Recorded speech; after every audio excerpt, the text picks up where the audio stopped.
Which Formula One world champion has the longest win drought in the sport's history? Top of the list just might surprise you. Even the very best F1 drivers suffer winless streaks in their careers, with Lewis Hamilton currently going through the longest barren period in his Formula One career. But while his run without a victory since the 2021 Saudi Arabian Grand Prix stands at 45 races at the moment, if you look back through the history of the sport, the 7-time world champion's winless streak is actually dwarfed by other title winners' droughts of taking the top step on the podium. With that, we're going to look at the longest winless runs in Formula One history from drivers after they become world champions. So, for context, this will not include the beginning of Jenson Button's career after he took 113 races to register his first Formula One victory in Hungary in 2006, nor will Nico Rosberg be counted after he won his sole world championship and then retired. In terms of criteria then, we are looking at the drivers for which world title glory has come and then race winning machinery has gone from underneath them, making the longest gaps between a race victory after winning a title. None of the achievements of these drivers should ever be detracted from, and their titles are enshrined in Formula One history forever. But some of the biggest names in the sport's history are not immune from this list, so let's take a look at them. As we've already said, first up is Lewis Hamilton on 45, Saudi Arabia 21 to Abu Dhabi 23.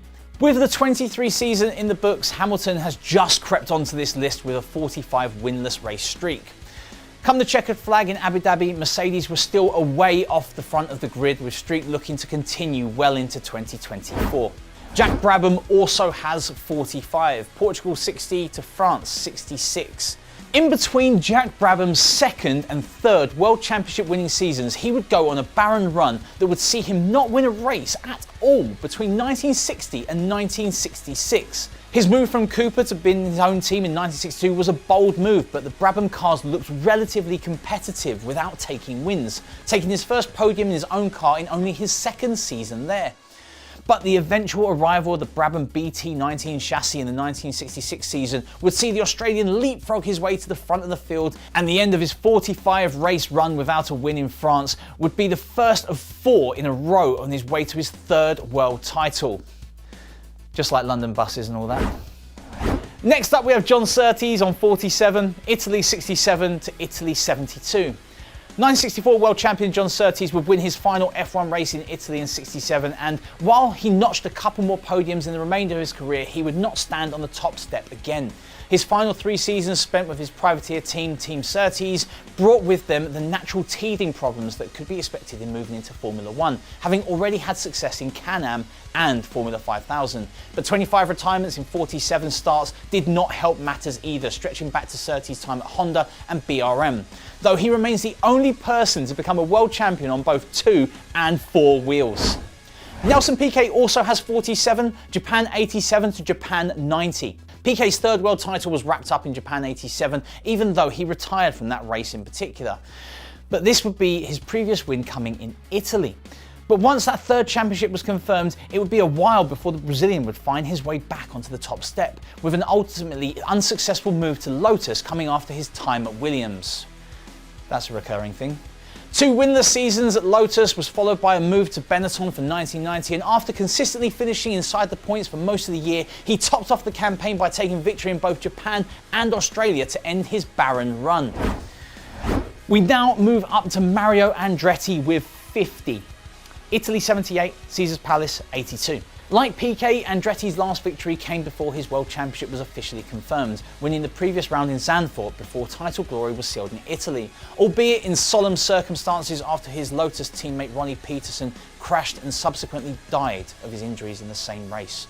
Alongside uncompetitive Lotus and Alfa Romeo cars which would follow from multi-series motorsport legend Andretti, unreliability would also prove to be his enemy, with a whopping 29 of his 50 winless races ending in retirement, including the final race of his career at Caesars Palace in 1982.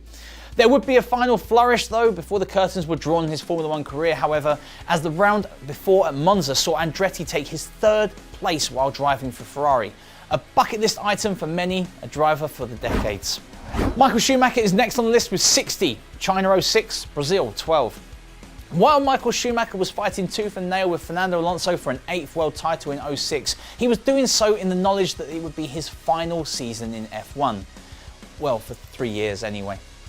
The German great returned in 2010 with Mercedes with unfinished business, believing that he still had it in him to win another title. But with Mercedes, he would find himself unable to challenge the dominance of Red Bull through the 3 years of his comeback, with young teammate Nico Rosberg also proving to be difficult to beat in their time together. A final podium at Valencia was the only time he finished in the top 3 in his second Formula 1 spell before retiring fully at the end of 2012. Sebastian Vettel's 65 race drought comes next, Singapore 19 to Abu Dhabi 22. Sebastian Vettel's 53rd and final win in Formula 1 came 6 years after his last title in the sport, though he was still able to mount title challenges against Mercedes and Lewis Hamilton in subsequent seasons, albeit with a Ferrari that fell short. But after winning in Singapore in 2019, Vettel would not stand on the top step again in F1, with Ferrari producing a car in 2020 that was nowhere near capable of challenging for wins, combined with the news that he would not be having his contract renewed beyond the end of that season.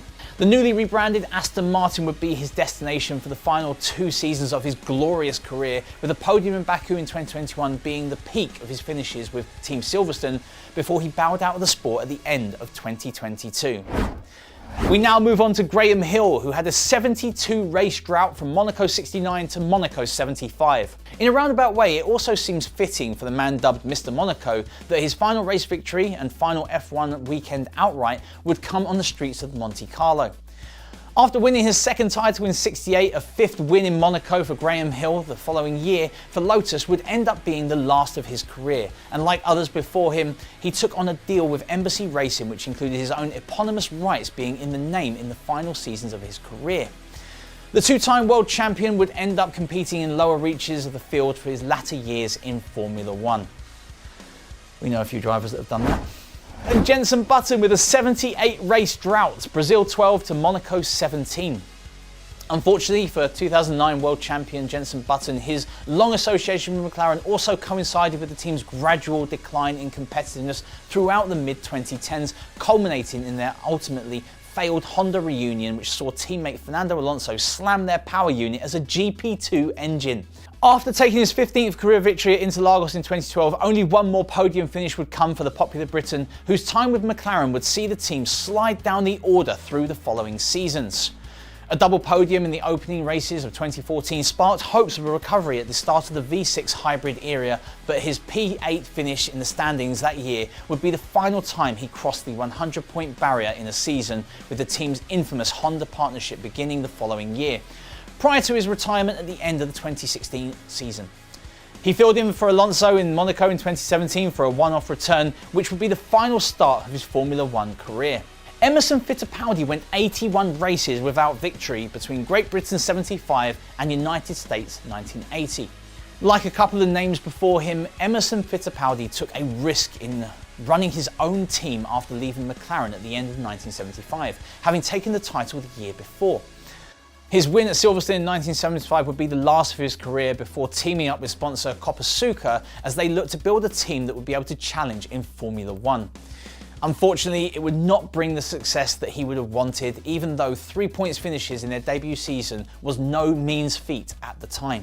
2 more podium finishes would follow, but 10th in the championship in 1978 would be his best finish over the course of a season throughout the remainder of his career. With over 100 races between victories, Kimi Räikkönen 112, Australia 2013 to United States 18. For a driver of Kimi Räikkönen's talent to have only stood on the top of the podium 21 times in 103 top 3 finishes, one of only 6 drivers in history to reach 100 podiums, it felt like an increasingly agonising wait for him to get back to winning ways in his latter spell at Ferrari. He won his title with the Scuderia in 2007, and after a standout period with Lotus, he returned to the Maranello in 2014, forming a double World Championship team alongside Alonso and then again with Sebastian Vettel, who would replace the Spaniard a year later. While he continued to rack up his already substantial top 3 tally, he largely had to play second fiddle compared to Alonso and Vettel in their time with the team. But in Austin in 2018, 112 races and 30 podiums after his last win, he crossed the line first and in typical Iceman fashion greeted the news with a "yeah, thank you" in finally.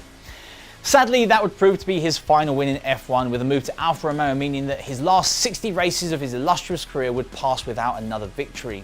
within itself would be enough for a separate entry on this list. Jacques Villeneuve, 130 races, Europe 97 to Germany 06.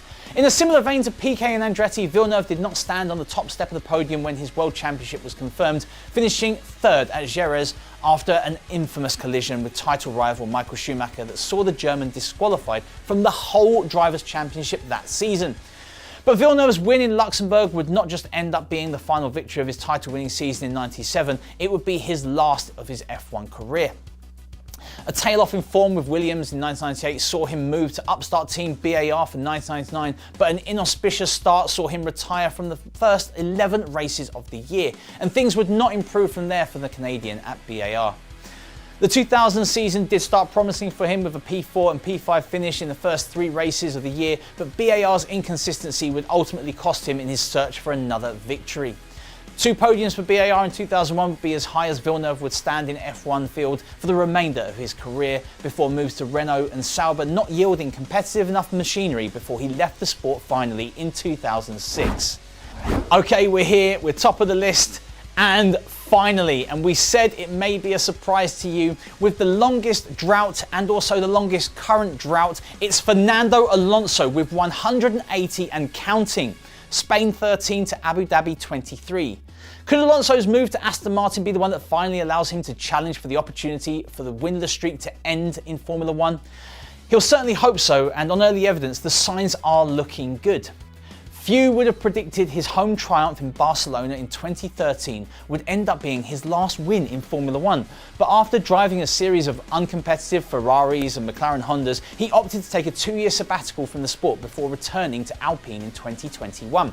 A podium in Qatar in 21 was the best Alonso would manage in his 3rd spell at Enstone, before making a surprise switch to Aston Martin for the 2023 season. Past a decade without a win, the 2-time world champion has been chasing that elusive 33rd career win for a long time. He'll do it. Will Hamilton and Alonso break their win streaks? Who is more likely to do that come the start of the 2024 season? Did any of these droughts surprise you? Let us know what you think in the comments, and remember to like, comment, share and subscribe. Keep the pedal to the metal, and I'll catch you in the next video.